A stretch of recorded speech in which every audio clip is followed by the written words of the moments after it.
Hello दोस्तों, स्वागत है आप सबका मेरे YouTube channel Bhadauria GS classes में। जल्दी जल्दी लाइव आ जाइए तो हम सब लोग क्लास को स्टार्ट कर देते हैं। देखिए अभी लॉकडाउन शहर में बढ़ गया है तो थोड़ा सा क्या है, टेक्निकल टीम पूरी तरीके से नहीं आ पाती है तो उसे घूम फिर के आना पड़ता है, तो इस वजह से हम लोग रेगुलर लेट हो जाते हैं। तो अभी थोड़ा सा मैनेज आपको करना पड़ेगा, कोई दिक्कत नहीं है। कुछ 2-4 दिन की बात है जो भी है। अभी कोरोना की वजह से आप जानते हैं हमारे शहर में बहुत सारे अभी जो कोरोना पॉजिटिव है वो ज़्यादा निकल रहे हैं, तो लगातार क्या है, शहर में बहुत ज़्यादा कर्फ्यू बढ़ा दिया गया है तो शहर में निकलने नहीं देते, तो इस वजह से वो दिक्कत हो रही है अभी। और बाकी की हम सारी चीज़ें क्लियर कर ही लेंगे। तो सारी चीज़ें क्लियर हैं आपके। Is there any technical issues? Yes, technical issues हैं, बहुत सारे टेक्निकल इश्यूज़ हैं। अभी हाल फिलहाल एक साथ ही सामने आ गए हैं सारे।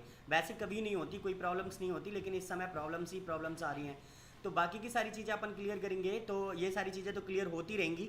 चलिए मानवेंद्र, जय हिंद आप सबको, जय हिंद।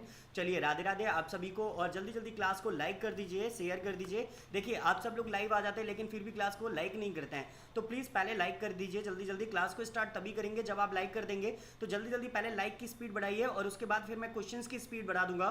तो जल्दी जल्दी हमें क्वेश्चंस कंप्लीट करने हैं सारे, और जल्दी से जल्दी आज हम ये 40 क्वेश्चंस का कंप्लीट टेस्ट लेंगे। कल थोड़ी गड़बड़ हो गई थी तो वहाँ पर ये कल जो गड़बड़ हुई थी ऐसी गड़बड़ आज नहीं होने देंगे, तो क्लियर करेंगे सारे क्वेश्चंस। कल हिंदी इंग्लिश का जो फॉन्ट था वो थोड़ा सा गड़बड़ हुआ था, तो वहाँ पर हम देख लेंगे। बाकी की सारी चीज़ें आप मुझे जल्दी जल्दी कमेंट्स करके बता दीजिए कि कोई प्रॉब्लम तो नहीं है, और फिर हम आगे बढ़ जाते हैं। राधे राधे प्रियंका जी, चलिए बढ़िया। जय हिंद विशाल सिंह।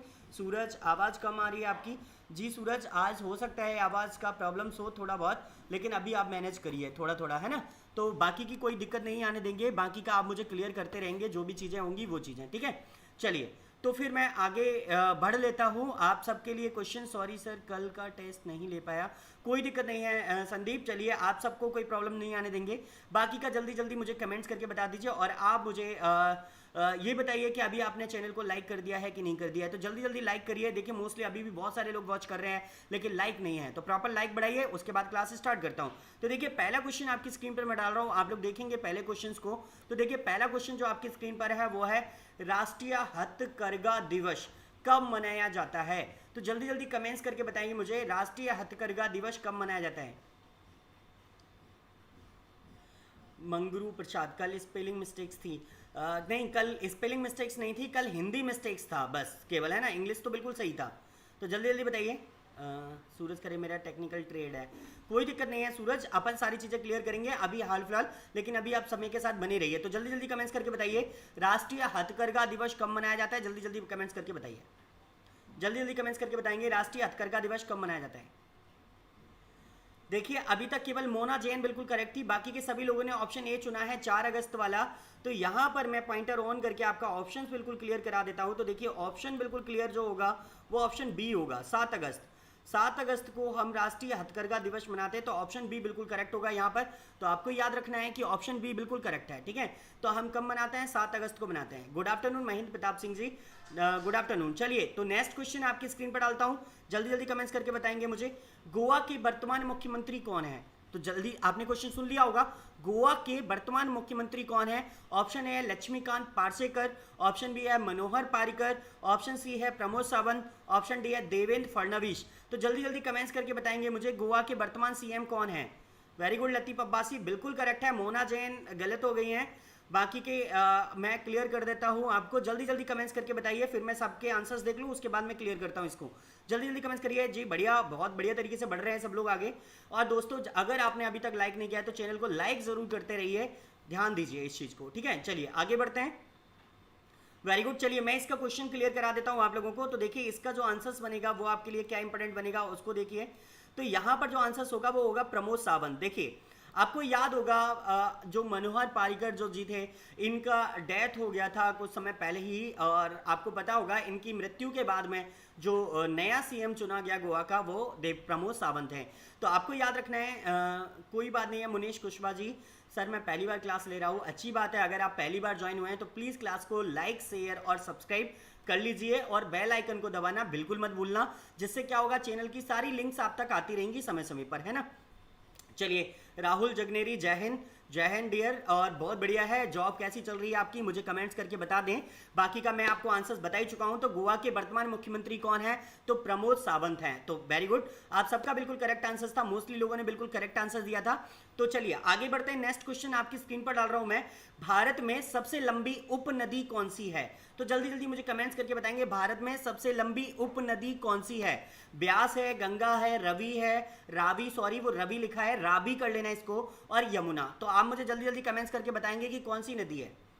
चलिए वेरी गुड, लतीफ अब्बासी बिल्कुल करेक्ट है, सबसे पहले करेक्ट है, बिल्कुल बढ़िया है। हेमा माहौर करेक्ट थी। साकेत, नीरज यादव, मंगल सिंह, वेरी गुड, सभी लोगों ने बिल्कुल करेक्ट आंसर चुने हैं। प्रियंका तोमर भी करेक्ट है, मोनू शर्मा करेक्ट है, मयंक श्रीवास्तव, शिवानी परमार, मूना जैन। चलिए अभी बहुत सारे लोग, ऋतिक, मनीषा यादव, चलिए सब लोग। देखिए मैं बता दूं, मैं आपको कई बार पढ़ा भी चुका हूं इसे क्लास में, कि मैंने आपको कई बार बताया था कि आप लोगों को याद रखना है कि हमेशा से अगर भारत की सबसे बड़ी सहायक नदी पूछी जाएगी कभी भी, तो आपको किसका नाम लगाना है? यमुना का लगाना है, क्योंकि ये कितने मीटर लंबी है? 1375 किलोमीटर लंबी है। तो आपसे अगर पूछा जाए 1375 किलोमीटर कैसी है, लंबी है, तो इसकी कुल लंबाई कितनी है? 1375 किलोमीटर है, अर्थात ये भारत की सबसे लंबी सहायक नदी है। और सहायक नदी किसकी है? तो गंगा की है। ये आपको याद रखना है। तो भारत की सबसे लंबी उपनदी अगर कभी एग्जाम्स में आएगा तो ये क्वेश्चन होगा आपका यमुना, और वेरी वेरी मोस्ट इंपोर्टेंट है, क्योंकि ये किसी ना किसी एग्जाम्स में पूछा ही गया है कभी ना कभी। नेक्स्ट क्वेश्चन आपकी स्क्रीन पर डाल रहा हूं मैं, ये बताइए मुझे, सुप्रीम कोर्ट द्वारा अदालत की अवमानना के लिए दोषी ठहराया जाने वाला उच्च न्यायालय का पहला न्यायाधीश कौन बन गए थे या बन गए हैं? तो बताइए मुझे कौन बन गए हैं वर्तमान में। देखिए पहला ही व्यक्ति है जिसे सुप्रीम कोर्ट की अवमानना का दोषी माना गया है। तो बताइए, justice CS Karnan, justice Gautam Patel, न्यायमूर्ति P दिनाकरन, ऑप्शन डी है जस्टिस कॉनडे। तो जल्दी जल्दी कमेंट्स करके बताएंगे मुझे। ड्यूटी बहुत लग रही है। चलिए अभी कहाँ पोस्टिंग है? राहुल कह रहे हैं मुझे। चलिए कोई बात नहीं, आगे बढ़ेंगे यहाँ से। तो आप मुझे जल्दी जल्दी अपना अपना आंसर्स भेजेंगे, देखते हैं कितने लोग बिल्कुल करेक्ट निकलते हैं इस क्वेश्चन के लिए। देखिए मैंने अभी MP पुलिस का एक क्वेश्चन डाला है जो पिछले कुछ एग्जाम्स में MP पुलिस में पूछा गया 2017 में, तो आपको याद रखना है। और देखिए अभी तक किसी भी लोग का सही नहीं हुआ है, ये अभी तक कितने भी लोगों का सही नहीं हुआ है, ये बहुत बड़ी बात है। अभी तक कितने भी लोगों ने आंसर्स दिया है उनमें से किसी का भी सही नहीं है ये, ठीक है।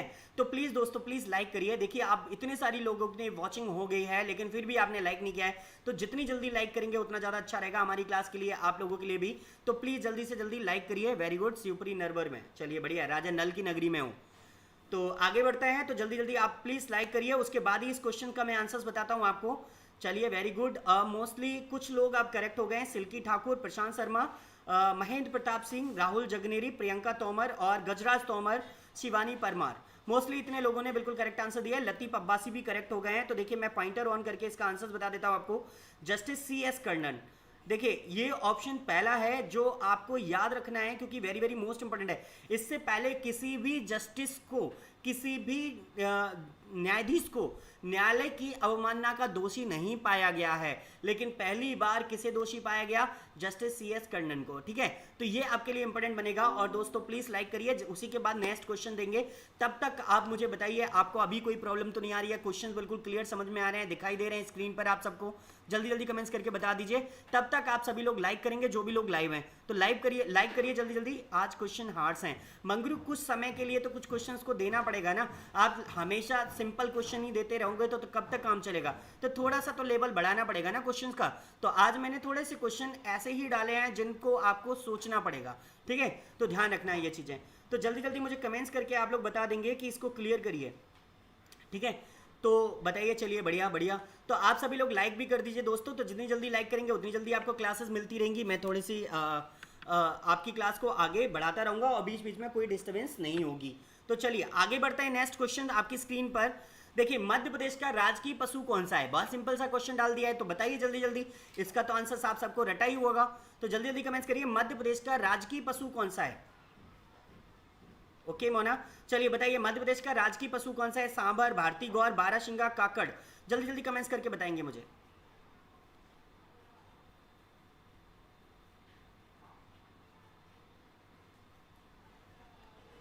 चलिए वेरी गुड, सभी लोगों का बिल्कुल करेक्ट आंसर था। तो देखिए इसको मैं चेक ही करा देता हूँ क्योंकि बहुत ज़्यादा टाइम वेस्ट करने वाला क्वेश्चन नहीं है, आप सबको याद भी है और कई बार एग्जाम्स में भी आ चुका है।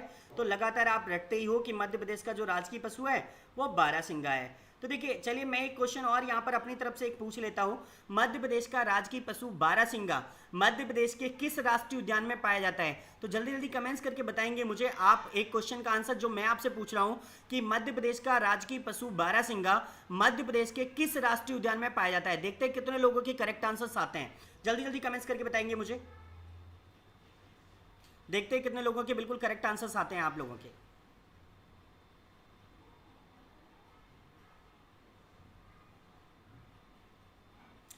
वेरी गुड, सूरज खरे बिल्कुल करेक्ट है। सूरज खरे देखिए मध्य प्रदेश का राजकीय पशु जो बारहसिंगा है वो कान्हा किसली राष्ट्रीय उद्यान में पाया जाता है। वेरी गुड क्वेश्चन था। चलिए आगे बढ़ते हैं नेक्स्ट क्वेश्चन के लिए। तो वो देखिए आप लोग, असहयोग आंदोलन के कारण, असहयोग आंदोलन को डॉट डॉट डॉट के कारण रोक दिया गया था।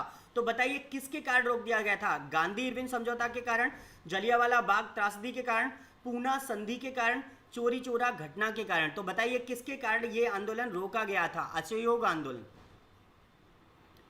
बताइए जल्दी जल्दी।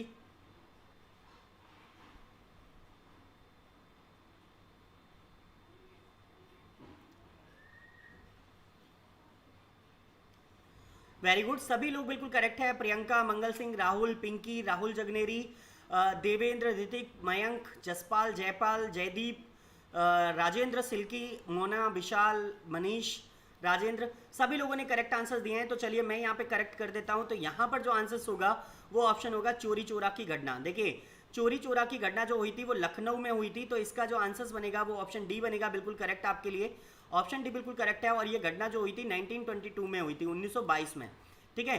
तो ये आपको याद रखना है, ये 1922 में जो घटना हुई थी चोरा चोरी नामक स्थान पर हुई थी। और इसी घटना के बाद गांधी जी ने व्यथित होकर क्या करा, जो असहयोग आंदोलन था इसे रोक दिया। ओके चलिए इसके बाद मैं नेक्स्ट क्वेश्चन आपकी स्क्रीन पर डाल रहा हूं, वो देखिए आप लोगों के लिए क्या इंपॉर्टेंट बनेगा। वो देखिए, हमारे राष्ट्रीय झंडे के रंग किस क्रम में है?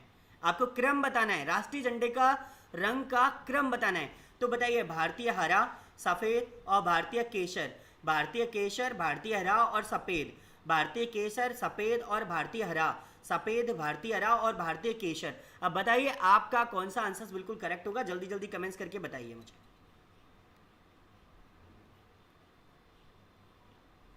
चलिए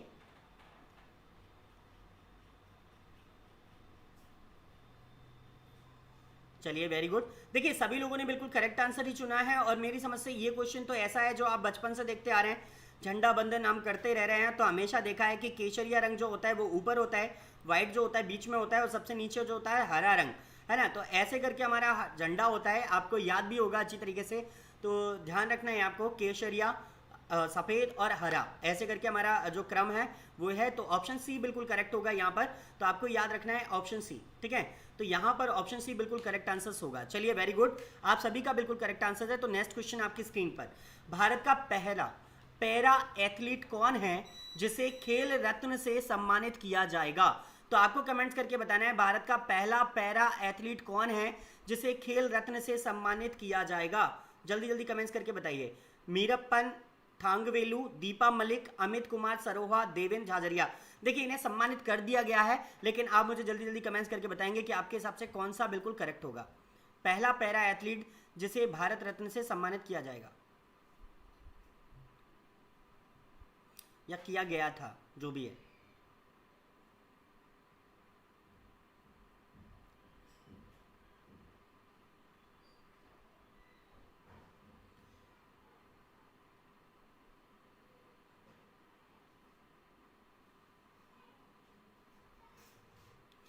देखिए यहाँ पर मैं क्लियर करूँ आंसर्स आपके लिए। भारत का पहला पैरा एथलीट जिसे ये जो भारत रत्न है ये दिया जाएगा, इसके लिए जो इम्पोर्टेंट बनेगा वो आपके लिए बनेगी दीपा मलिक, ठीक है।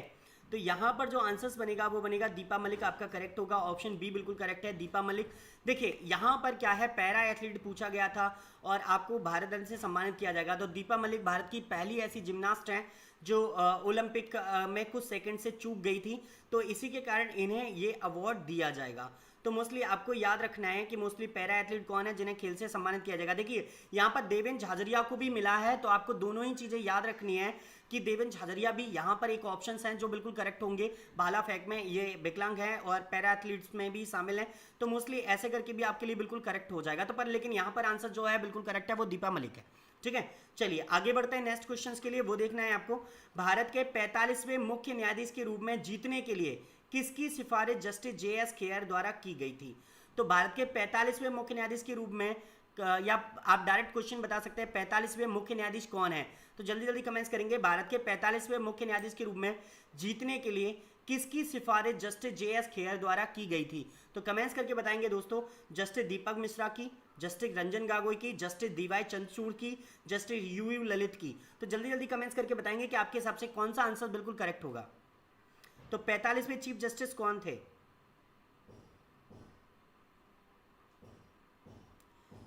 देखिए आप सभी लोग अभी भी बिल्कुल करेक्ट आंसर्स पर नहीं पहुंच पाए, कुछ लोगों ने बिल्कुल करेक्ट दिया था, एक दो ही लोग हैं पर वो। देखिए मैं बता दूं आपको यहां पर क्वेश्चन जो चुनना है, देखिए क्वेश्चन ये हो जाएगा 45वें चीफ जस्टिस कौन थे, सीधे सीधे क्वेश्चन यही हो जाएगा। तो 45वें चीफ जस्टिस जो थे वो दीपक मिश्रा थे। कौन से थे? दीपक मिश्रा। तो आंसर कौन सा होगा? फर्स्ट वाला हो जाएगा। अब आपसे पूछा जाए 46 नंबर के कौन थे, तो रंजन गोगोई थे, है ना। और वर्तमान में कौन से नंबर के हैं? 47 के। तो 47 वाले कौन है? शरद अरविंद बोबड़े। तो वर्तमान में कौन है मुख्य न्यायाधीश? शरद अरविंद बोबड़े हैं।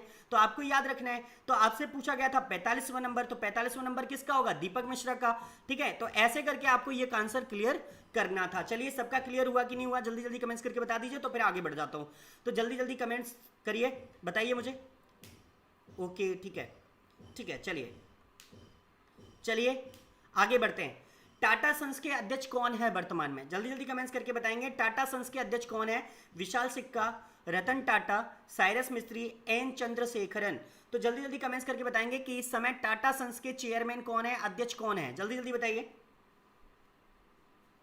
कोई बात नहीं, सॉरी नहीं बोलना है, देखिए गलतियां हम सबसे होती हैं, कोई बड़ी बात नहीं है। तो टाटा सन्स के अध्यक्ष कौन है, ये जल्दी जल्दी कमेंट्स करके बताना है मुझे, जल्दी जल्दी कमेंट्स करके बताइए। और दोस्तों प्लीज लाइक जरूर करते रहिए, जैसे ही आप लाइव आते हैं वैसे ही लाइक कर दीजिए पहले, है ना। चलिए ओके, देखिए बहुत से लोग अभी भी नहीं जानते हैं, क्वेश्चंस का आंसर्स नहीं है सही। हेमा माहौर बिल्कुल करेक्ट है, हेमा माहौर ने बिल्कुल करेक्ट आंसर दिया है। तो देखिए मैं बता दूं यहाँ पर, देखिए आपको मैं बता दूं कि टाटा सन्स के जो चेयरमैन थे वो कभी रतन टाटा हुआ करते थे, यानी बहुत समय पहले।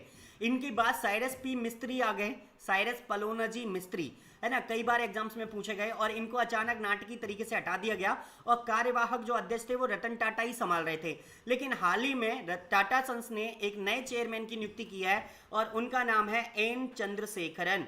तो यहां पर जो आंसर होगा वो डी ऑप्शन बिल्कुल करेक्ट होगा, एन चंद्रशेखरन। तो वर्तमान में टाटा सन्स के जो अध्यक्ष है, चेयरमैन है, वो कौन है? एन चंद्रशेखरन है। वेरी गुड अभिषेक, बिल्कुल करेक्ट है। और आप सभी लोग, राजेंद्र मोनू, संदीप ईशू, सालू और सूरज खरे, बिल्कुल करेक्ट है सभी लोग। चलिए इसके बाद मैं नेक्स्ट क्वेश्चन आपकी स्क्रीन पर डाल रहा हूं, वो बताइए मुझे, निम्नलिखित में से किस राज्य ने ज्ञान दूत एक ई शासन परियोजना का प्रारंभ किया है? तो निम्न में से किस राज्य ने ज्ञानदूत एक ई शासन परियोजना का प्रारंभ किया है? जल्दी जल्दी कमेंट्स करके मुझे बता देंगे आप लोग, जल्दी जल्दी कमेंट्स करिए। निम्नलिखित में से किस राज्य ने ज्ञानदूत एक ई शासन परियोजना का प्रारंभ किया है? ऑप्शन है असम, ऑप्शन बी है महाराष्ट्र, ऑप्शन सी है मध्य प्रदेश, ऑप्शन डी है बिहार। तो जल्दी जल्दी कमेंट्स करके मुझे बताएंगे आप। देखते हैं कितने लोगों के बिल्कुल करेक्ट आंसर्स होते हैं। तो सभी लोग जल्दी जल्दी अपने आंसर्स भेजिए मुझे, जल्दी जल्दी भेजिए।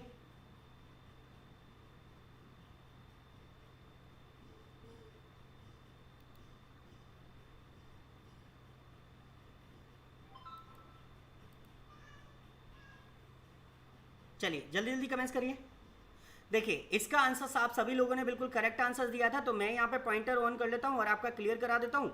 यहाँ पर जो आंसर होगा वो ऑप्शन सी बिल्कुल करेक्ट बनेगा, यानी एमपी यानी मध्य प्रदेश में सबसे पहले ज्ञानदूत एक ई शासन परियोजना का शुभारंभ किया गया था, यानी हम इलेक्ट्रॉनिक या कंप्यूटरों के माध्यम से शासन व्यवस्था चलाएंगे। ओके, तो ये चीजें आपके लिए इंपॉर्टेंट बनेंगी, बहुत ज्यादा इंपॉर्टेंट क्वेश्चन है, तो आपको याद भी रखना है। चलिए इसके बाद में नेक्स्ट क्वेश्चन है आपकी स्क्रीन पर, कानून और न्याय के केंद्रीय मंत्री कौन है इस समय देश में? तो बताइए कानून और न्याय के केंद्रीय मंत्री कौन है? निर्मला सीतारमण, जितेंद्र सिंह, चौधरी बीरेन सिंह, या रविशंकर प्रसाद? तो जल्दी जल्दी कमेंट्स करके मुझे बताएंगे दोस्तों कि कौन सा आंसर आपके हिसाब से बिल्कुल करेक्ट होगा। तो जल्दी जल्दी कमेंट्स करिए।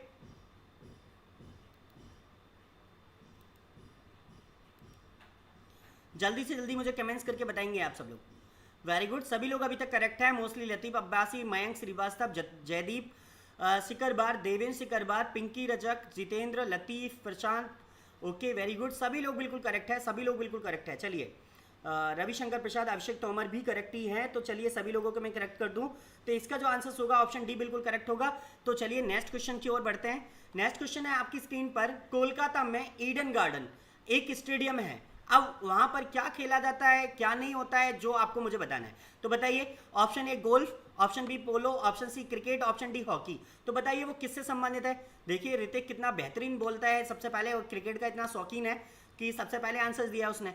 चलिए बढ़िया है, ऋतिक तोमर बिल्कुल करेक्ट है। ओके लतीफ, सभी लोग। अब तो ये तो क्वेश्चन गलत ही नहीं होगा, मोस्टली एक किसी ने गलत भी दिया है बीच में, कोई नहीं। चलिए, तो आप सबको पता है ईडन गार्डन कोलकाता में वेरी वेरी मोस्ट इंपोर्टेंट मैदान है, वो भारतीयों के लिए मोस्टली स्पिनर्स का मददगार मैदान माना जाता है ये, है ना। आपको याद ही है सौरभ गांगुली इसके अभी अध्यक्ष है, कोलकाता जो क्रिकेट अकेडमी है उसके।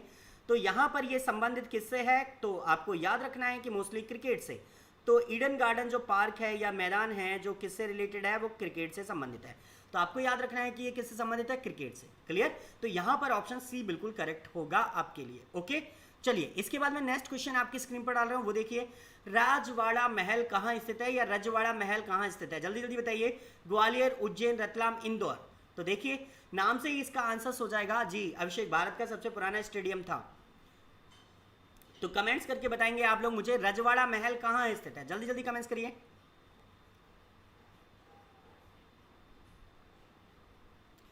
वेरी गुड, स्नेहा गर्ग बिल्कुल करेक्ट है, मोस्टली मोना जैन करेक्ट है, प्रशांत बिल्कुल करेक्ट है, और भी सभी लोग मोस्टली पिंकी, जितेंद्र, मंगरू प्रसाद, प्रिंस, प्रेमेंद्र, और भी लतीफ अब्बासी, मनीषा, मोनू, सभी लोग बिल्कुल करेक्ट है। इतने सारे आंसर्स आ रहे हैं तो मैं इसको कमेंट कर देता हूँ, मतलब मोस्टली आपको क्लियर करा देता हूँ। तो देखिए इसका जो आंसर होगा वो इंदौर होगा। तो आपको याद रखना है ऑप्शन डी यहाँ पर बिल्कुल करेक्ट होगा। तो ऑप्शन डी बिल्कुल करेक्ट है। तो ऑप्शन डी को आपको समझना है कि यहाँ पर जो आंसर होगा वो ऑप्शन डी होगा, ठीक है। इसके बाद में नेक्स्ट क्वेश्चन है आपकी स्क्रीन पर, एक सरकारी बैंक नोट मुद्रणालय मध्य प्रदेश के किस स्थान पर स्थित है। तो बताइए, झाबुआ में है, जबलपुर में है, देवास में है, या रीवा में है। तो जल्दी जल्दी कमेंट्स करके बताएंगे, एक सरकारी बैंक नोट मुद्रणालय मध्य प्रदेश के किस स्थान पर स्थित है। वेरी गुड, सभी लोग बिल्कुल करेक्ट थे, आप सभी ने बिल्कुल करेक्ट आंसर चुना था। चलिए बढ़िया बढ़िया बढ़िया, बहुत बढ़िया, सभी लोगों का बिल्कुल करेक्ट आंसर है। आप लोगों को सही लगा है और बिल्कुल करेक्ट आंसर आप लोगों ने चुना था। तो इसका जो आंसर होगा ऑप्शन सी देवाशी होगा। वेरी गुड, आप सबने बिल्कुल करेक्ट चुना था। तो देखिए नेक्स्ट क्वेश्चन आपकी स्क्रीन पर, अभिनव भारत की स्थापना किसने की थी।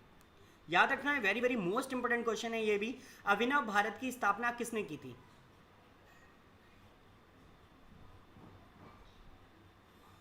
जल्दी जल्दी कमेंट्स करिए।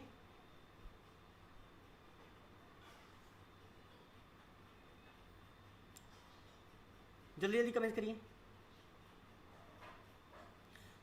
शुभ द्विवेदी क्या कह रहे हो, मुझे समझ में नहीं आया, कमेंट्स करके थोड़ा सा क्लियर करिए अपने कमेंट्स को। अभिनव भारत की स्थापना किसने की थी, जल्दी जल्दी कमेंट्स करिए।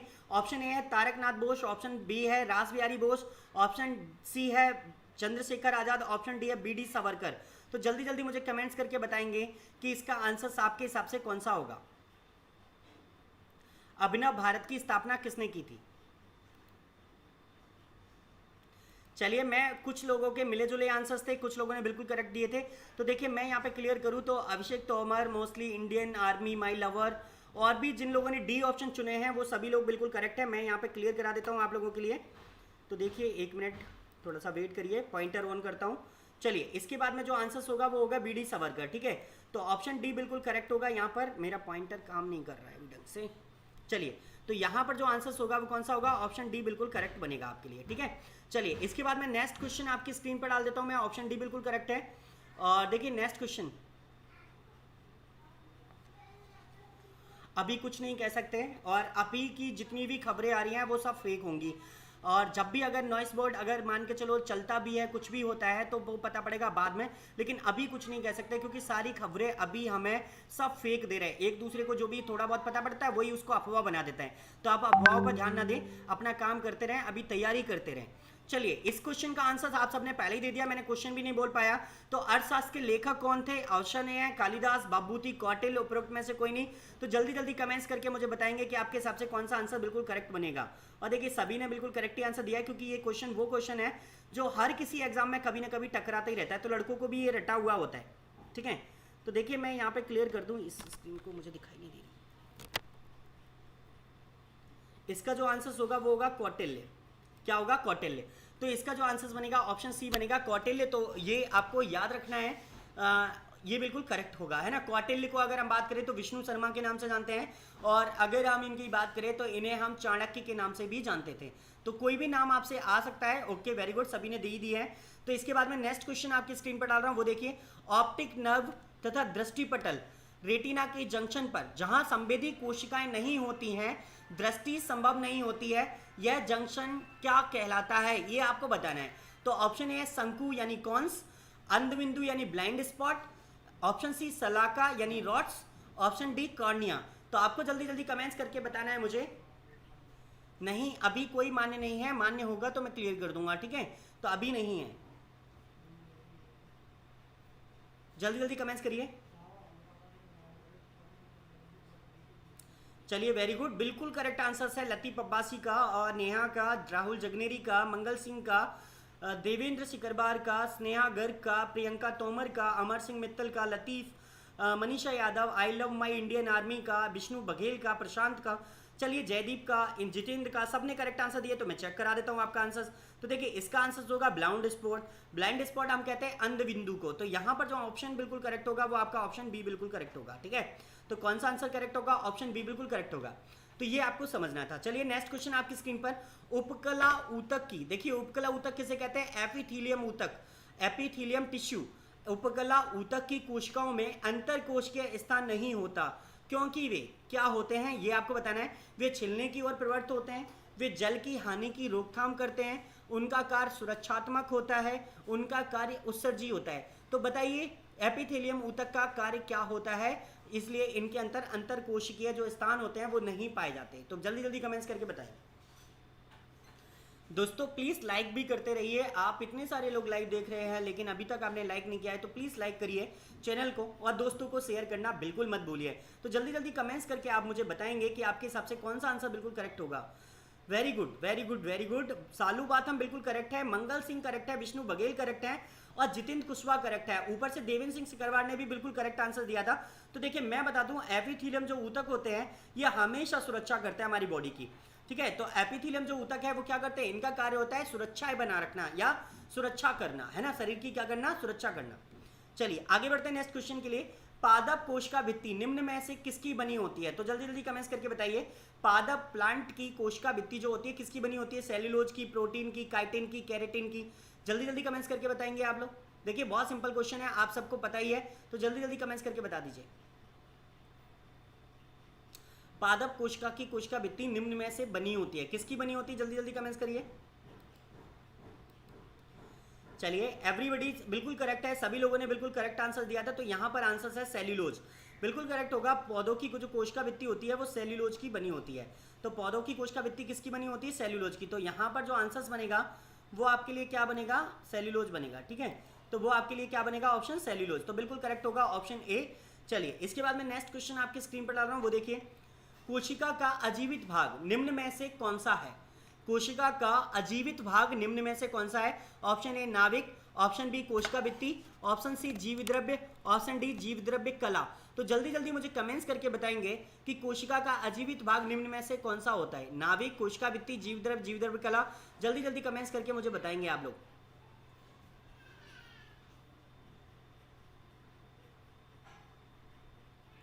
जल्दी जल्दी कमेंट्स करिए।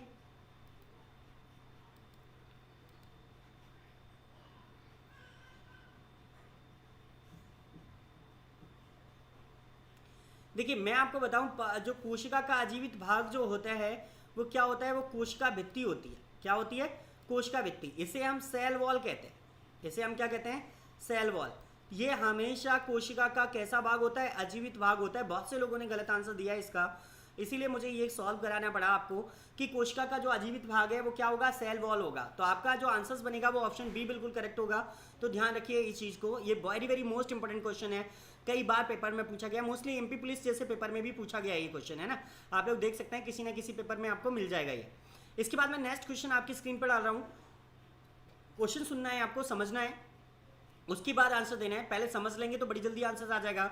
जब गुथे हुए आटे को रोलिंग पिन यानी बेलन से दबाया जाता है तो लगाया गया बल किस में परिवर्तित हो जाता है? ऑप्शन ए है दिशा में, ऑप्शन बी है अमाप में, ऑप्शन सी है आकार में, ऑप्शन डी है गति में। कमेंट्स करके बताएंगे। रवि गुर्जर राधे राधे आपको। तो जल्दी जल्दी आंसर्स बताइए आप लोग। जब गुथे हुए आटे को रोलिंग पिन यानी बेलन से दबाया जाता है तो लगाया गया बल किस में परिवर्तित हो जाएगा? दिशा में, अपाम में, आकार में या गति में? देखते हैं कितने लोगों के करेक्ट आंसर्स होंगे इस जगह पर। चलिए वेरी गुड। देखिए दोस्तों, अगर आपने अभी तक चैनल को लाइक नहीं किया तो प्लीज़ लाइक भी करते रहिए और चैनल को लास्ट तक देखिए। ये question very very most important question है जो आपके अपकमिंग एग्जाम्स में बहुत महत्वपूर्ण भूमिका निभाने वाले हैं। तो ध्यान रखिए कि क्लास को बीच में छोड़कर ना जाएं, पूरी क्लास को कवर करिए, ठीक है। चलिए आगे बढ़ते हैं नेक्स्ट क्वेश्चंस के लिए और चैनल को लाइक जरूर करते रहें। देखिए अमाप को बात करें तो साइज कहते हैं, ठीक है। अमाप को बात करें साइज कहते हैं और आकार को हम शेप कहते हैं, तो इसे इंग्लिश में हम साइज कहेंगे, ठीक है। चलिए यहां पर जो आंसर्स होगा तो मैं बता दूं आप लोगों के लिए, वेरी गुड, सभी लोगों ने बिल्कुल करेक्ट ही आंसर चुना था। तो यहां पर आकार होगा, यानी हम बात करें तो उसका शेप, ठीक है। तो परिवर्तित कहाँ होती है? शेप में, आकार में। आकार ही तो बदलेगा, किसी भी चीज को अगर हम प्रेशराइज कर दें, दबाव डालें तो वो अपने आकार में बदल जाती है। अमाप होता है साइज, अमाप क्या होता है? साइज होता है, ठीक है। तो साइज चेंज नहीं होते हैं लेकिन शेप चेंज हो जाती है, आकार चेंज हो जाती है, ठीक है। ये आपको याद रखना है। चलिए इसके बाद में नेक्स्ट क्वेश्चन, निम्न में से फसल का उदाहरण है, उसे पहचानिए। अब बताइए इनमें से कौन सा फसल का उदाहरण है? ऑप्शन ए सही है, बी सही है, सी सही है, डी सही है। तो आपको ही कमेंट्स करके बताना है मुझे, मैं नहीं बताऊंगा यहाँ पे, क्योंकि मेरे बोलने से ये क्वेश्चन क्लियर हो जाएगा। तो आप देखिए और अपना आंसर चुनिए, मुझे बताइए, चुन कर दीजिए मुझे जल्दी आंसर्स। देखते हैं कितने लोगों का बिल्कुल करेक्ट निकलता है ये क्वेश्चन। निम्न में से फसल का उदाहरण है, उसे पहचानिए। देखते हैं कितने लोग अपने दिमाग लगा पाते हैं इस क्वेश्चन में, क्योंकि कभी कभी सिंपल क्वेश्चन गलत हो जाते हैं लोगों से। चलिए, पर अभी तक इस क्वेश्चन का किसी ने भी गलत आंसर नहीं दिया है, सभी लोगों ने बिल्कुल करेक्ट आंसर दिया है। तो मैं बता दूं, खेत में उगाए गए गेहूं के पौधे, तो ये फसल का उदाहरण है, बाकी के कोई भी फसल का उदाहरण नहीं है। वो सब हम एक बागानी कृषि करते हैं ना। तो मोस्टली जो हमारे लिए जो मेन फसल का उदाहरण है वो है गेहूं के पौधे, यानी खेत में उगाए जाने वाले गेहूं के पौधे। हाँ, बहुत ईजी क्वेश्चन है, लेकिन आप लोगों को समझना भी पड़ेगा इस चीज को, ठीक है। चलिए आगे बढ़ते हैं नेक्स्ट क्वेश्चन। निम्न में मुकुलन के माध्यम से अलैंगिक प्रजनन होता है। अब कहिए वेरी हार्ड क्वेश्चन है ना। तो निम्न में मुकुलन के माध्यम से अलैंगिक प्रजनन होता है, तो अलैंगिक प्रजनन किसमें होता है ये बताना है आपको। प्लेनेरिया में, हाइड्रा में, अमीबा में, स्पाइरोगाइरा में। तो स्पाइरोगाइरा में। तो बताइए जल्दी जल्दी कमेंट्स करके कि आपके हिसाब से कौन सा आंसर बिल्कुल करेक्ट होगा। तो निम्न में से मुकुलन के माध्यम से अलैंगिक प्रजनन कहाँ होता है? जल्दी जल्दी कमेंट्स करके मुझे बताएंगे, जल्दी जल्दी कमेंट्स करिए। देखिए इस क्वेश्चन का आंसर्स अभी तक बहुत से लोगों ने मिले जुले आंसर्स ही दिए हैं, तो इसका अभी तक बिल्कुल करेक्ट आंसर्स नहीं आया है आप लोगों के हिसाब से।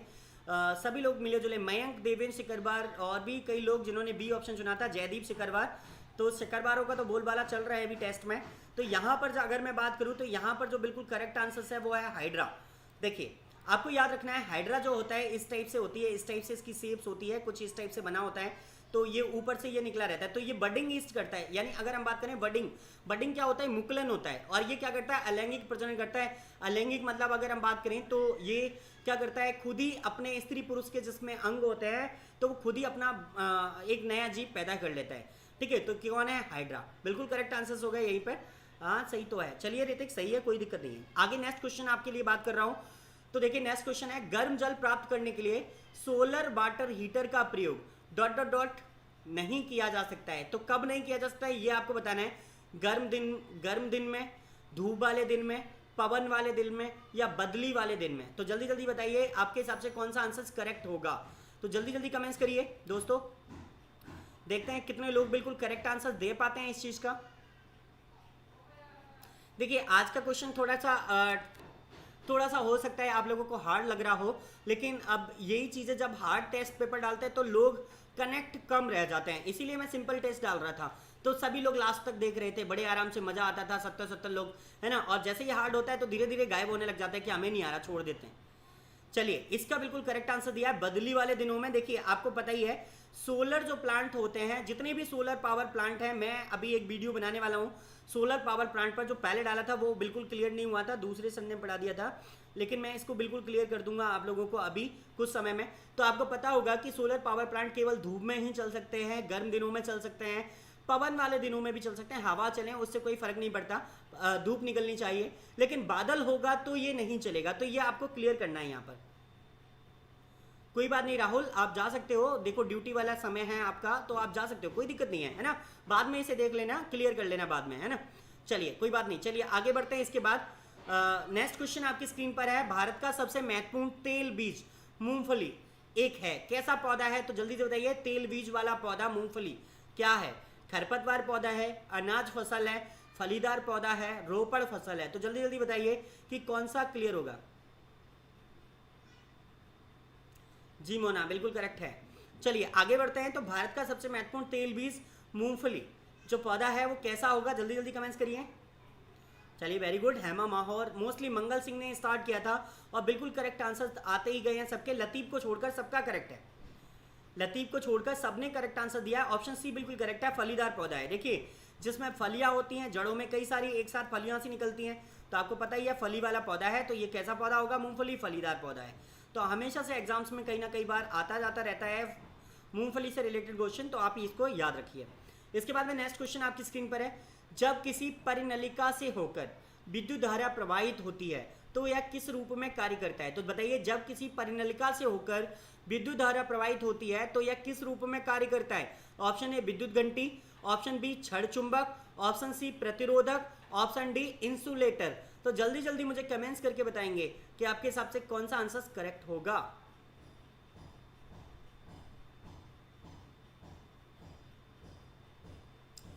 क्वेश्चन समझ लीजिए, जब किसी परिनलिका से होकर विद्युत धारा प्रवाहित होती है तो यह किस रूप में कार्य करेगा? देखिए अभी तक आप सभी लोग रॉन्ग हैं और मैं यहां पर क्लियर कर दूं आप लोगों के लिए इसका आंसर्स। तो देखिए इसका जो आंसर्स होगा ऑप्शन बी बिल्कुल करेक्ट होगा, ऑप्शन बी छड़ चुंबक। इसका जो आंसर्स होगा ऑप्शन बी बिल्कुल करेक्ट होगा, छड़ चुंबक। ठीक है, तो विद्युत धारा प्रवाहित होती है तो किस रूप में होती है? छड़ चुंबक में होगी। तो ये आपको क्लियर करना है।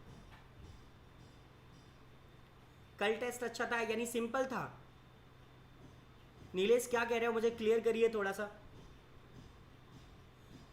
कल की टेस्ट की हिंदी टाइपिंग में गड़बड़ हो गई, मतलब टाइपिंग तो बिल्कुल सही हुआ था, लेकिन जैसे ही फॉन्ट आपकी स्क्रीन पर डाला समय हो चुका था और उसी के बाद वो गड़बड़ हो गई। तो इस वजह से कल का फिर क्लास पूरा नहीं लिया, 30 क्वेश्चन तक ही छोड़ दिया था फिर, क्योंकि गड़बड़ हो रही थी बहुत ज़्यादा आप लोगों को समझने में। ठीक है, चलिए तो इसके बाद में नेक्स्ट क्वेश्चन आपकी स्क्रीन पर डाल रहा हूँ, वो देखिए, भारत के फादर ऑफ डीएनए फिंगरप्रिंट के नाम से प्रसिद्ध वैज्ञानिक कौन है? तो भारत के फादर ऑफ डीएनए फिंगरप्रिंट्स के नाम से प्रसिद्ध वैज्ञानिक कौन है? तो जल्दी जल्दी कमेंट्स करिए।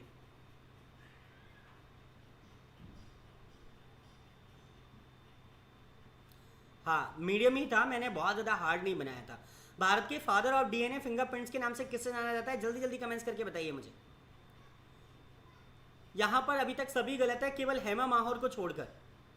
हेमा माहौर ने बिल्कुल करेक्ट आंसर दिया है, सबसे पहले आंसर दिया, बिल्कुल करेक्ट आंसर दिया। देखिए इसका जो आंसर्स बनेगा ऑप्शन बी बिल्कुल करेक्ट बनेगा, कि आपको याद रखना है कि भारत के जो पहले जो डीएनए फिंगरप्रिंट्स थे वो कौन कहलाए? तो डॉक्टर लालजी सिंह को हम कहते हैं। किसको कहते हैं? डॉक्टर लालजी सिंह को। तो यहाँ पर जो बिल्कुल करेक्ट ऑप्शन है वो ऑप्शन बी बनेगा, आपको याद रखना है। बिल्कुल करेक्ट आंसर है ऑप्शन बी, लालजी सिंह। याद रखिए इस चीज़ को, ये very very most important question है। अभी तक सभी लोग बिल्कुल गलत हो गए थे, मोस्टली सभी गलती मुझे दिख रहे हैं अभी तक एक स्क्रीन पर। देवेंद्र सिंह सिकरवार, योगेश शर्मा, अमर सिंह मित्तल, अभी करेक्ट है ये लोग। ठीक है, तो बाकी का ये सब चीज़ें आपको ध्यान में रखना है, क्वेश्चन बहुत इंपॉर्टेंट है, कई सारे एग्जाम्स में पूछा गया है, तो याद रखना है आपको। डॉक्टर लालजी सिंह डीएनए, भारत के फादर ऑफ डीएनए फिंगरप्रिंट्स कहे जाते थे। देखिए अब वो इस दुनिया में नहीं है, तो आपको याद रखना है। ठीक है, चलिए इसके बाद में नेक्स्ट क्वेश्चन है, आईटी कंपनी इंफोसिस के नए सीईओ कौन है? तो इंफोसिस के चेयरमैन कौन है या सीईओ कौन है, चीफ एग्जीक्यूटिव ऑफिसर कौन है? जल्दी जल्दी कमेंट्स करिए। विशाल सिक्का, नंदन नीलकेड़ी, नारायण मूर्ति, सलील पारट। बताइए जल्दी जल्दी कमेंट्स करके बताइए मुझे, आईटी कंपनी इंफोसिस के चेयरमैन कौन है? देखिए सभी बन चुके हैं इनमें से, लेकिन अभी कौन है वो बताने हैं आपको, तो जल्दी जल्दी बताइए कौन है। देखिए आप पुराने क्वेश्चंस को ही देख रहे हैं और पुराने क्वेश्चन जो आपने आंसर्स दिए हैं आप वहीं से क्लियर कर रहे हो इसको।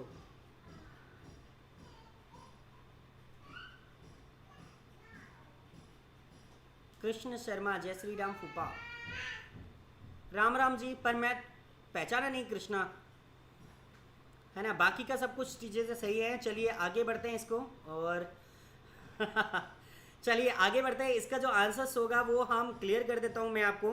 तो इसका जो आंसर्स होगा ऑप्शन डी बिल्कुल करेक्ट होगा, सलील पारिक। इस समय कौन है? सलील पारिक है, ठीक है। तो ये आपको याद रखना था कि इस समय जो हमारे जो मोस्ट इंपोर्टेंट बनेंगे तो आपके लिए क्या बनेगा, तो वो ध्यान में रखना है कि इस समय इंफोसिस के चेयरमैन जो है वो सलील पारिक है। वो कौन है? सलील पारिक है, ठीक है। तो चलिए अभी नारायण मूर्ति नहीं है, सलील पारिक है, तो ध्यान रखना है इसको, ठीक है। चलिए नेक्स्ट क्वेश्चन आपकी स्क्रीन पर, जटायु नेचर पार्क, समझ गए होंगे जटायु नेचर पार्क का निर्माण कहाँ किया गया है? कोलंबो श्रीलंका में। देखिए जटायु आप समझते हैं सीता जी को लेकर गए थे रावण, तो उससे युद्ध लड़ा और अपनी जान गंवा दी थी। तो जटायु नेचर पार्क का निर्माण कहाँ है? कोलंबो श्रीलंका में, चित्रकूट उत्तर प्रदेश में, रामेश्वरम तमिलनाडु में, या कोल्लम केरल में। तो जल्दी जल्दी कमेंट्स करके बताइए। जी सबका गलत हो गया मोना, कुछ क्वेश्चन ऐसे होने चाहिए जब सबका गलत होना चाहिए वहां पर, है ना। तो बताइए जटायु नेचर पार्क का निर्माण कहाँ किया गया है? वेरी गुड मोनू शर्मा, बिल्कुल करेक्ट है। मोनू शर्मा बिल्कुल करेक्ट है। और ओके, अभी तक मोनू शर्मा ही करेक्ट थे और सिल्की ठाकुर करेक्ट है। देखिए दो लोगों ने बिल्कुल करेक्ट आंसर दिया है। तो देखिए मैं यहाँ पर क्लियर कर देता हूँ आपके लिए आंसर्स। तो इसका जो आंसर्स बनेगा वो ऑप्शन डी बिल्कुल करेक्ट बनेगा, कोल्लम केरल। पॉइंटर में क्या हो जाता है? तो इसका जो आंसर्स बनेगा कोल्लम केरल बनेगा, बिल्कुल करेक्ट आंसर्स होगा। तो ऑप्शन डी बिल्कुल करेक्ट होगा आपके लिए। तो इसको याद रखना है कि जटायु नेचर पार्क का निर्माण कहाँ किया गया है? कोल्लम केरल में किया गया है। चलिए इसके बाद नेक्स्ट क्वेश्चन आपके स्क्रीन पर डाल रहा हूँ। तो देखिए लोकसभा की पहली महिला महासचिव किसे बनाया गया है? Very very most important question है, तो आपको याद रख लेना है। मोस्टली हर प्रकार के एग्जाम्स के स्टूडेंट्स को इसको क्लियर करना है, क्योंकि जब से ये बनी है तब से कोई एग्जाम हुआ ही नहीं अच्छा सा, और आपके किसी ना किसी एग्जाम में ये क्वेश्चन आ सकता है, तो ध्यान में रखना है आपको। तो बताइए मुझे लोकसभा की पहली महिला महासचिव किसे बनाया गया? Option A BS Rama Devi, Snehlata Srivastava, रूपा बोस मुखर्जी, अनुपमा अरोड़ा। तो अनुपमा चोपड़ा, सॉरी। तो जल्दी जल्दी कमेंट्स करके बताएंगे कि आपके हिसाब से कौन सा आंसर बिल्कुल करेक्ट होगा। महेंद्र प्रताप सिंह और पिंकी रजक बिल्कुल करेक्ट है। कृष्णा शर्मा करेक्ट हो गए हैं। Sneha, Manisha very good. जितेंद्र कुशवाहा, मोना जैन, विष्णु बघेल, जयदीप सिल्की। चलिए सभी ने आंसर बिल्कुल करेक्ट दिया है, तो मैं आपका चेक भी करा देता हूं। तो देखिए इसका जो आंसर बनेगा स्नेहलता श्रीवास्तव, ऑप्शन बी बिल्कुल करेक्ट है। तो स्नेहलता श्रीवास्तव इस समय लोकसभा की पहली महिला महासचिव बनने वाली व्यक्ति बनी है, ठीक है। तो पहली महिला महासचिव कौन है? स्नेहलता श्रीवास्तव। ये आपको याद रखना है, very very most important question है ये। इसके बाद में नेक्स्ट क्वेश्चन आपकी स्क्रीन पर है, भारत का प्रथम परमाणु सुरक्षा शोध केंद्र कहां बन रहा है? भारत का पहला परमाणु सुरक्षा शोध केंद्र कहां बन रहा है? जल्दी जल्दी बताइए। ऑप्शन ए भापा एटॉमिक सेंटर महाराष्ट्र में, भारतीय प्रौद्योगिकी संस्थान कानपुर में, centre for advance technology Indore में, या कलपक्कम तमिलनाडु में। तो देखते हैं कितने लोग करेक्ट आंसर दे पाते हैं इस क्वेश्चन का। जल्दी जल्दी कमेंट्स करिए, जल्दी जल्दी कमेंट्स करिए।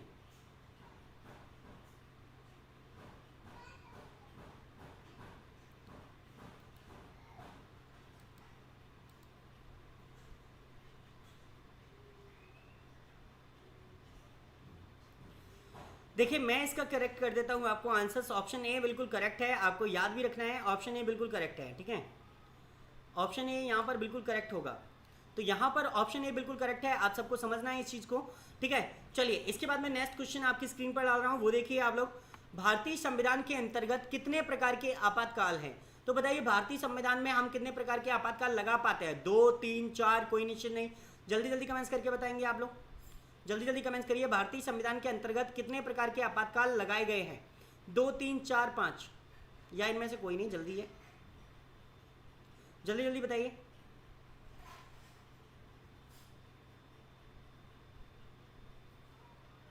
देखिए अभी केवल अच्छे स्टूडेंट्स ही आपके लाइव रह गए हैं, बाकी के सभी जो स्टूडेंट थे जो सिंपल क्वेश्चंस के लिए आते हैं वो सारे गायब हो चुके हैं यहाँ से, है ना।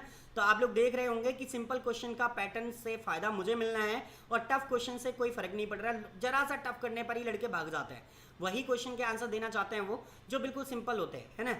तो वो जब तक उन्हें आ रहे होते हैं तब तक वो आंसर देते हैं, नहीं तो फिर गायब हो जाते हैं, तो अपनी गलतियां नहीं स्वीकारते सब लोग। चलिए ठीक है, मैं आपको क्लियर करूं तो बिल्कुल करेक्ट है मोनू जी, बिल्कुल करेक्ट हो। ओके चलिए मैं बता दूं तो यहां पर जो आंसर होगा ऑप्शन बी बिल्कुल करेक्ट होगा 3। देखिए आर्टिकल 300 अनुच्छेद 352, आर्टिकल 352 बोल सकते हो आपको, 352, 356 और 360, ठीक है। इस तरीके से 3 आपातकाल लगाए जाते हैं, राष्ट्रपति को ये शक्तियां हैं। पहले में हम लगाएंगे आपातकाल जो पूरे देश में लगता है, 356 के अंतर्गत राष्ट्रपति शासन लगता है, ये राज्यों में लगता है, और 360 लगता है वित्तीय आपातकाल जो पूरे देश में लगता है, ठीक है। तो ये आपको याद रखना है, फाइनल इमरजेंसी कभी नहीं लगी अभी तक जी, फाइनल इमरजेंसी अभी तक, फाइनेंशियल जो इमरजेंसी है वो अभी तक नहीं लगी है, वित्तीय आपातकाल, और हम सब चाहेंगे कि अभी तक ना लगे और कभी ना लगे, ठीक है। तो चलिए आगे बढ़ते हैं नेक्स्ट क्वेश्चन के लिए। प्रथम अभिनेत्री जो राज्यसभा के लिए नामांकित हुई, पहली ऐसी अभिनेत्री कौन थी जो राज्यसभा के लिए चुनी गई, बताइए जल्दी जल्दी कमेंट्स करके। देविका रानी, बैजंती माला, नरगिस दत्त, जयललिता। तो देखते हैं आप में से कितने लोग बिल्कुल करेक्ट आंसर दे पाते हैं। चलिए इस क्वेश्चन का आंसर तो आप सबने बड़ी जल्दी दे दिया, बहुत सिंपल क्वेश्चन भी था। तो देखिए आप लोगों ने बिल्कुल करेक्ट आंसर दिया। प्रथम अभिनेत्री जो राज्यसभा के लिए नामांकित हुई थी उनका जो नाम था वो था नरगिस दत्त। संजय दत्त की माँ है ये, आपको पता ही होगा, अपने आप के लिए बहुत फेमस रही हैं ये हीरोइन नरगिस दत्त, है ना। मदर इंडिया मूवी इनकी सबसे पहली ऑस्कर में जाने वाली मूवी बनी थी, है ना, महबूब खान की मदर इंडिया 1958 1957 के अंतर्गत ये बनी थी, ठीक है। चलिए आगे बढ़ते हैं नेक्स्ट क्वेश्चन की ओर। राज्यपाल किसके प्रति उत्तरदायी होता है, मुख्यमंत्री के, विधानसभा के, राष्ट्रपति के या प्रधानमंत्री के। तो देखते हैं कौन सा आंसर आप लोग करेक्ट कर पाते हैं, तो जल्दी जल्दी कमेंट्स करिए। राज्यपाल किसके प्रति उत्तरदायी होता है, मुख्यमंत्री, विधानसभा, राष्ट्रपति या प्रधानमंत्री।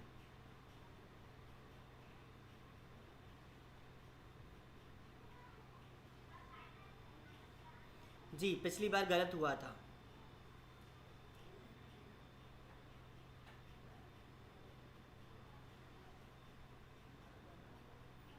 जल्दी जल्दी कमेंट्स करिए।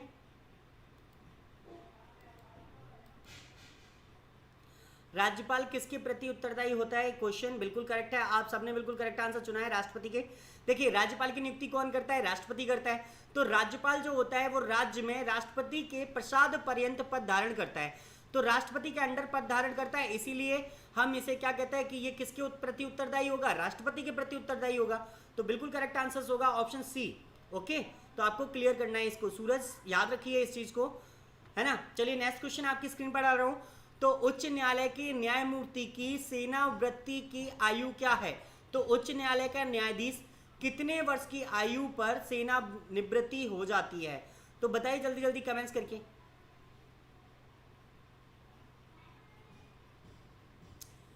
जी लाइक जरूर कर दीजिए, ऋतिक की बात मानिए दोस्तों, आप सब लोग भी मान लीजिए। ऋतिक कितना आप लोगों को फोर्स करता है, मैं भी आपको फोर्स करता हूँ कि आपको आते ही चैनल को लाइक जरूर कर देना है, लेकिन आप लोग हर बार भूल जाते हैं, है ना। और फिर बाद में भी अगर आप कभी देखते हो चैनल को तो आप कभी लाइक करते ही नहीं हो, तो प्लीज़ लाइक करिए। जब भी आप बाद में भी देख रहे हैं, कोई अदर स्टूडेंट्स भी देख रहे हैं तो भी इसे लाइक जरूर करिए, ठीक है। चलिए आगे बढ़ते हैं नेक्स्ट क्वेश्चंस की ओर, तो आप मुझे जल्दी जल्दी कमेंट्स करके बता देंगे। देखिए अगर मैं बात करूं उच्च न्यायालय की सेवानिवृत्ति आयु जो कभी हुआ करती थी वो 62 वर्ष हुआ करती थी, लेकिन वर्तमान में कितने वर्ष है, 65 वर्ष है। तो इसके लिए आंसर जो होगा 65 वर्ष बिल्कुल करेक्ट होगा। देखिए अब बढ़ा दिया, पहले 62 थी, बिल्कुल करेक्ट है सिल्की। तो पहले 62 वर्ष हुआ करती थी, अब 65 वर्ष है। तो आपको याद रखना है, तो उच्च न्यायालय उच्चतम न्यायालय दोनों के जो न्यायमूर्ति हैं वो 65 वर्ष की आयु पर रिटायरमेंट हो जाते हैं, ये आपको याद रखना है। चलिए आगे देखिए नेक्स्ट क्वेश्चन।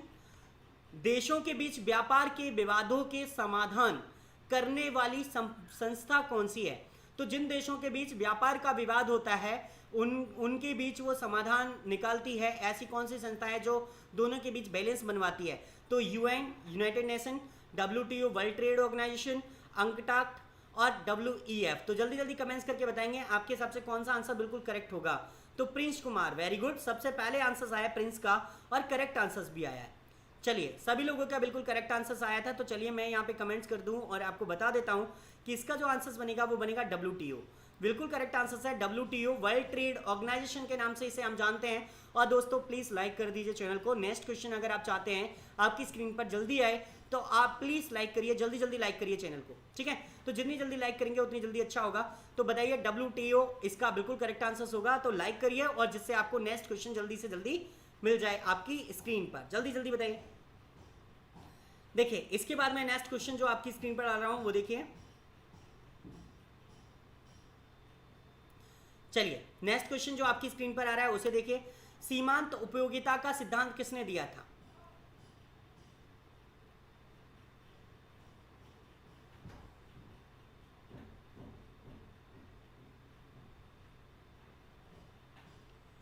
जल्दी जल्दी कमेंट्स करके बताइए, सीमांत उपयोगिता का सिद्धांत किसने दिया था? जल्दी जल्दी कमेंट्स करके मुझे बता देंगे आप लोग।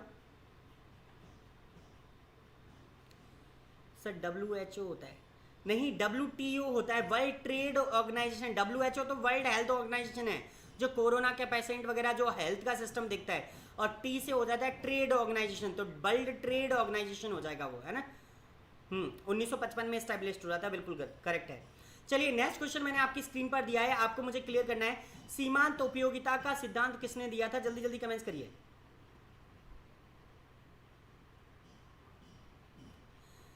चलिए वेरी गुड, जल्दी जल्दी कमेंट्स करिए।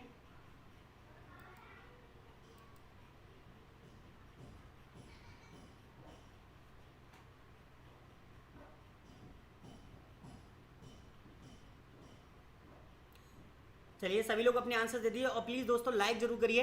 अगर आप इस क्वेश्चन का आंसर चाहते हैं तो आपको लाइक जरूर करना है, तो जल्दी जल्दी लाइक कर दीजिए। उसी के बाद मैं इस क्वेश्चन का बिल्कुल करेक्ट आंसर्स आपको देने वाला हूं, तो जल्दी जल्दी बिल्कुल आंसर्स आपको सटीक चाहिए, तो जल्दी जल्दी लाइक जरूर करिए। इतने सारे लोग वॉच कर रहे हैं लेकिन अभी तक लाइक नहीं किया है, तो लाइक जरूर कर दीजिए दोस्तों, जल्दी जल्दी लाइक करिए।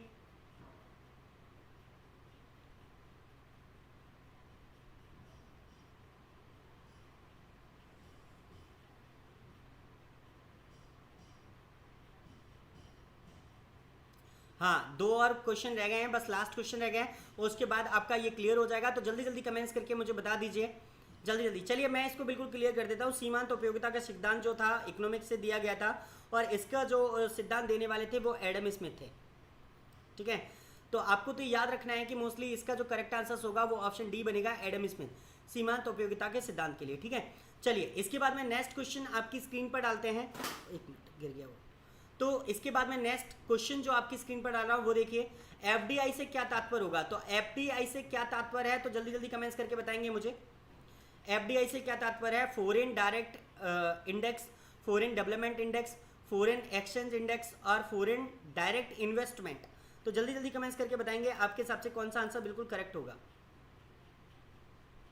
जल्दी जल्दी कमेंट्स करके बताइए मुझे।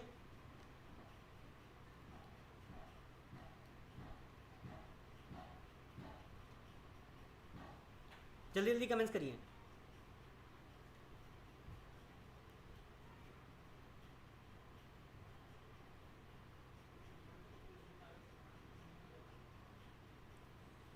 जल्दी जल्दी कमेंट्स करिए। चलिए वेरी गुड, आप सबका बिल्कुल करेक्ट आंसर था, तो मैं इसको चेक ही करा देता हूं आप लोगों की। तो देखिए फॉरेन डायरेक्ट इन्वेस्टमेंट, इसका डी ऑप्शन बिल्कुल करेक्ट है, आप सबका बिल्कुल करेक्ट आंसर था ये। तो इसको बिल्कुल क्लियर करना है आपको। तो FDI से तात्पर्य जो होगा वो फॉरेन डायरेक्ट इन्वेस्टमेंट से होगा, और ये बिल्कुल करेक्ट आंसर होगा आपके हिसाब से, ठीक है।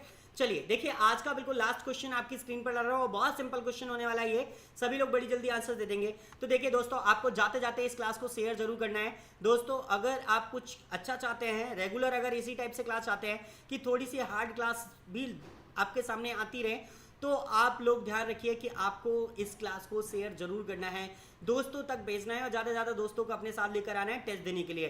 क्योंकि क्या होगा, जितने ज़्यादा लोग हमसे जुड़ेंगे उतना ज़्यादा अच्छा रहेगा हमारे लिए, आपके लिए। तो हम सब लोग एक अच्छी रणनीति एक दूसरे के साथ अपना पाएंगे। तो लास्ट क्वेश्चन आपकी स्क्रीन पर मैं डाल रहा हूँ, तो ध्यान रखिए शेयर जरूर करना है लास्ट में, और लाइक करते हुए जरूर चलना है आपको हमेशा क्लास को।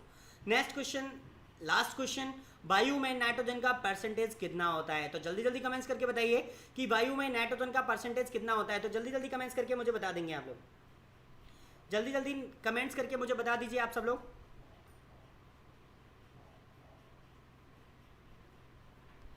तो जल्दी जल्दी कमेंट्स करके मुझे बताइए वायु में नाइट्रोजन का परसेंटेज कितना होता है। डोंट वरी, आपकी बात सब स्टूडेंट मानेंगे। ओके मोना, चलिए बढ़िया है। मोना की बात भी आप लोग सुन लेना है सभी लोग, और थोड़ा सा लाइक शेयर सब्सक्राइब करते रहिए और दोस्तों को बुलाते रहिए। तो दोस्तों जितने ज़्यादा लोग आप मेरे साथ जोड़ पाएंगे उतने ज़्यादा अच्छा रहेगा हमारे आपके लिए, और रेगुलर क्लासेस हम सबको मिलती रहेगी।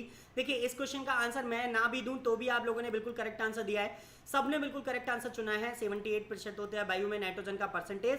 तो दोस्तों ये क्लास होती है आपकी आज की फिनिश।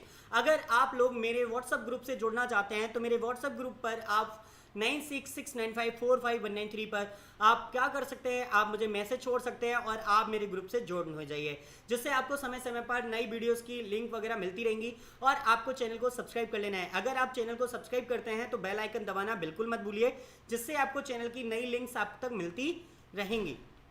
ठीक है दोस्तों, और अब बारी आती है आप सबकी आंसर शीट की। तो मुझे जल्दी जल्दी कमेंट्स करके बताएंगे कि कितने लोगों के कितने करेक्ट निकले, और जल्दी जल्दी मुझे आंसर शीट भेजिए। राहुल सिंह जल्दी जल्दी अपनी आंसर शीट भेजिए। देखिए अभी तक मुझे अमर सिंह की आंसर शीट आई है 36 सही है, 40 में से 36 सही है।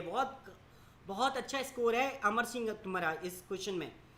37 ऋतिक के हैं। चलिए और देख लेते हैं कितने लोगों के बिल्कुल करेक्ट होते हैं। गजराज प्लीज इस टाइप का अगर कमेंट अगर अब दोबारा आया तो आप ब्लॉक हो जाओगे और फिर कभी क्लास में नहीं देख पाऊंगा मैं तुम्हें।